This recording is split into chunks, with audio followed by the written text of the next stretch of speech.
ప్రభుత్వాల అప్పుల మీద ఎవరి ఉపన్యాసాలు వాళ్ళు ఇస్తూ ఉంటారు. ఇక్కడ ఆంధ్రప్రదేశ్లో ఇదివరకు తెలుగుదేశం మీద విమర్శించేటువంటి వైఎస్ఆర్ కాంగ్రెస్ పార్టీ తానే అప్పులు చేసింది.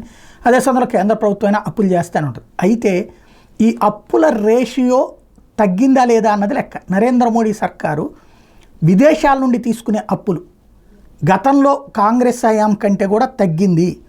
1989లో రాజీవ్ గాంధీ ఉన్నప్పుడు మనం 100 రూపాయలు అప్పు తీసుకుంటే అందులో 28.7% విదేశాల నుండి తీసుకునేవాళ్ళం. అప్పుడే కమ్యూనిస్టులు రాజీవ్ గాంధీకి వ్యతిరేకంగా ప్రపంచ బ్యాంక్ జీతగాళ్ళంటూ విమర్శలు చేసేవాళ్ళు.